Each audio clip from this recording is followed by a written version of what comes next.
इस वीडियो में आपका स्वागत है। आप सीखेंगे कि बेहतर निर्णय कैसे लें और पछतावे से कैसे बचें। हम सभी हर दिन निर्णय लेते हैं।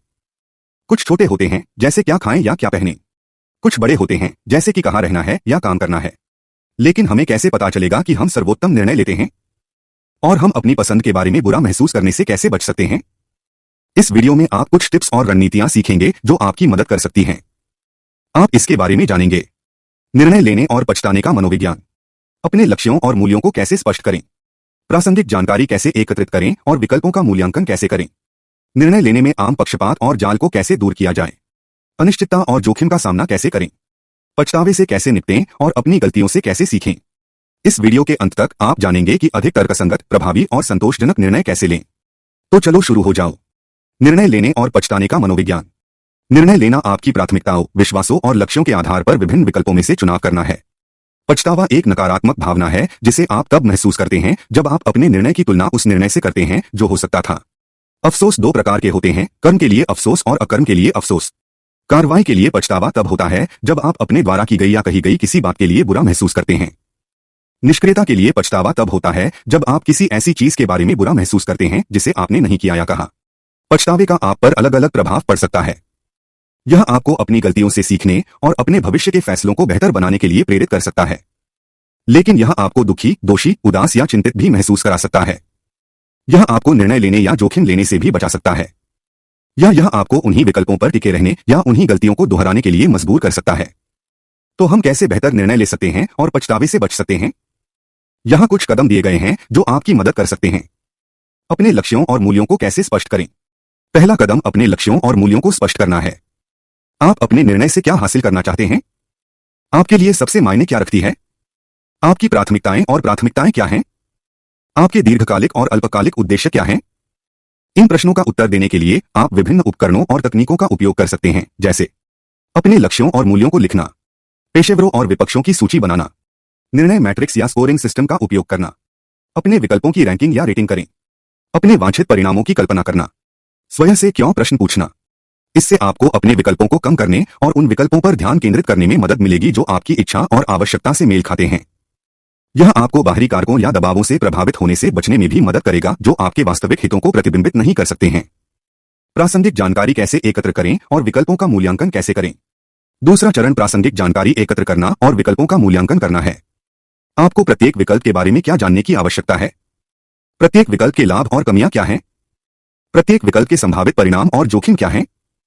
इन प्रश्नों के उत्तर देने के लिए आप विभिन्न स्रोतों और विधियों का उपयोग कर सकते हैं, जैसे शोध ऑनलाइन या ऑफलाइन करना, विशेषज्ञों या भरोसेमंद लोगों से सलाह मांगना, समान निर्णय लेने वाले अन्य लोगों से प्रतिक्रिया प्राप्त करना, प्रयोग या परीक्षण करना, विश्लेषणात्मक उपकरणों या मॉडलों का उपयोग करना, तर्क या तर्क को लागू करना।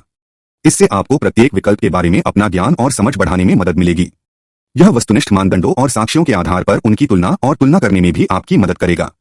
यह अधूरी या गलत जानकारी के आधार पर निर्णय लेने से बचने में भी आपकी मदद करेगा। निर्णय लेने में आम पूर्वाग्रहों और जालों को कैसे दूर किया जाए। तीसरा कदम निर्णय लेने में आम पक्षपात और जाल को दूर करना है।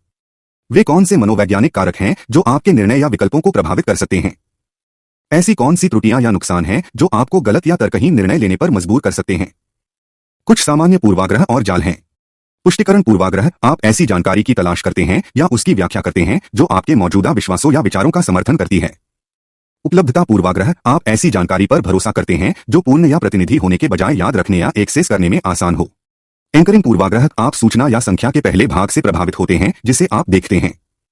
फ्रेमिंग प्रभाव, आप इस बात से प्रभावित होते हैं कि जानकारी कैसे प्रस्तुत की जाती है या शब्दों में लिखी जाती है, न कि इसके पदार्थ से।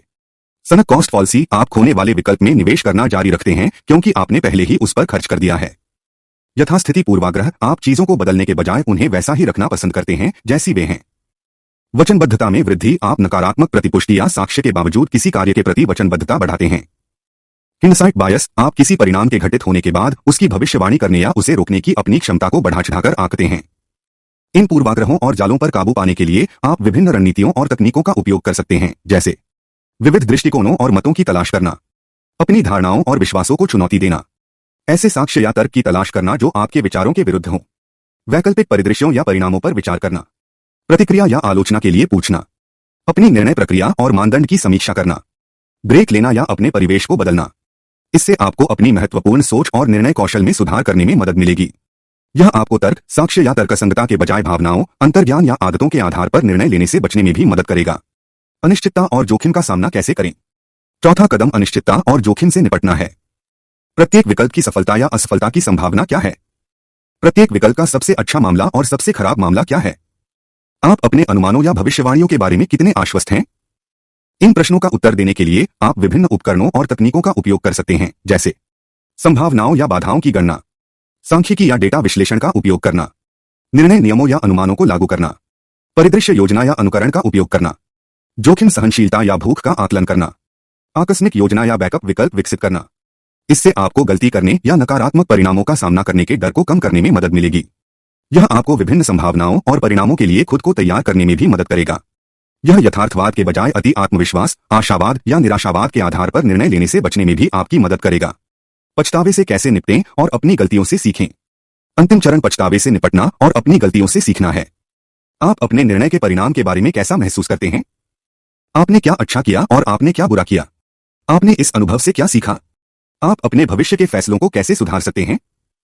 इन सवालों के जवाब देने के लिए आप विभिन्न रणनीतियों और तकनीकों का उपयोग कर सकते हैं, जैसे अपने कार्यों के लिए जिम्मेदारी स्वीकार करना, आपके पास जो है उसके लिए आभार व्यक्त करना, त्रुटियों के लिए स्वयं को और दूसरों को क्षमा करना, उन लोगों से समर्थन मांगना जो आपकी परवाह करते हैं, नकारात्मक विचारों को सकारात्मक में बदलना, इस पर ध्यान केंद्रित करना कि आप क्या नियंत्रित कर सकते हैं बजाय इसके कि आप क्या नहीं कर सकते, नए लक्ष्य निर्धारित करना और कार्रवाई करना। इससे आपको अपना आत्मसम्मान और लचीलापन बढ़ाने में मदद मिलेगी। यह आपको अपनी चुनौतियों और असफलताओं से बढ़ने में भी मदद करेगा। यह आपको उन्हीं गलतियों को दोहराने या अतीत में अटका हुआ महसूस करने से बचने में भी मदद करेगा। निष्कर्ष: बेहतर निर्णय लेना आसान नहीं है, लेकिन यह संभव है। इन चरणों का पालन करके आप अपने निर्णय लेने के कौशल में सुधार कर सकते हैं और अपने निर्णयों पर पछताने की संभावना को कम कर सकते हैं। आप भी अपने जीवन से अपनी खुशी और संतुष्टि बढ़ा सकते हैं। याद रखें कि कोई भी निर्णय संपूर्ण नहीं होता, लेकिन कुछ निर्णय दूसरों से बेहतर होते हैं। और इससे कोई फर्क नहीं पड़ता कि आप क्या निर्णय लेते हैं, हमेशा कुछ सकारात्मक होता है जिसे आप उससे ले सकते हैं। इस वीडियो को देखने के लिए धन्यवाद। मुझे उम्मीद है कि यह आपके लिए मददगार था। अगर आपको यह पसंद आया है तो कृपया इसे एक अंगूठा दें और इस तरह के और वीडियो के लिए हमारे चैनल को सब्सक्राइब करें। और यदि आपके कोई प्रश्न या टिप्पणी हैं तो कृपया उन्हें नीचे छोड़ दें। आपका दिन अच्छा रहे।